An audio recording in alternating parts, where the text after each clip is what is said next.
শরীয়তপুর সদরের পালং বাজারে আগুনে পুড়ে মারা গেছেন দুজন। ছাই হয়েছে কমপক্ষে 11টি ব্যবসা প্রতিষ্ঠান।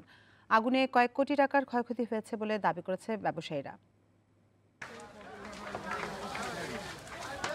শুক্রবার ভোর 4টার দিকে পালং বাজারের উত্তর দিকে হারু ঘোষের মিষ্টির দোকানে আগুন দেখতে পায় স্থানীয়রা। মুহূর্তেই তা ছড়িয়ে পড়ে আশপাশে, পুড়ে যায় 11টি ব্যবসা প্রতিষ্ঠান। বাজারের পাশেই দুটি বসতবাড়িও ক্ষতিগ্রস্ত হয় আগুনে। আগুন নিয়ন্ত্রণের জন্য আসলে হিমশিম খাচ্ছিল এবং এত তাপ এই আগুনের, এই তাপের কারণে 100 গজের কাছাকাছি আসলে আসা যাচ্ছিল না। খবর পেয়ে শরীয়তপুর ও মাদারীপুরের ফায়ার সার্ভিসের 5টি ইউনিটের প্রায় 4 ঘন্টার চেষ্টায় আগুন নিয়ন্ত্রণে আসে। আগুনের তেজ কিছুটা কমার পর সকাল 6:30টার দিকে মিষ্টির দোকানের ধ্বংসাবশেষ থেকে 2 জনের মরদেহ উদ্ধার করে ফায়ার সার্ভিস।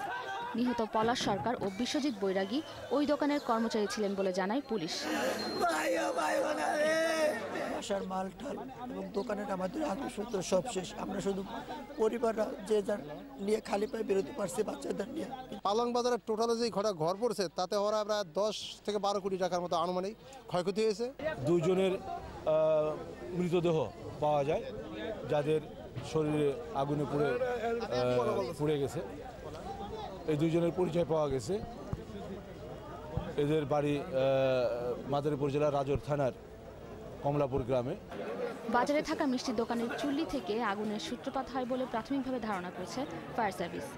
10-11টা দোকান পড়ছে, কাঁসারের দোকান, হার্ডওয়্যারের দোকান, তারপরে স্বর্ণের দোকান, তারপরে ডেকোরেটরের দোকান।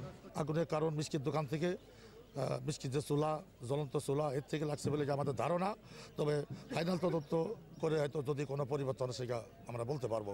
অগ্নিকাণ্ডে ক্ষয়ক্ষতির পরিমাণ বুঝতে কাজ শুরু করেছে স্থানীয় প্রশাসন। Independent news desk.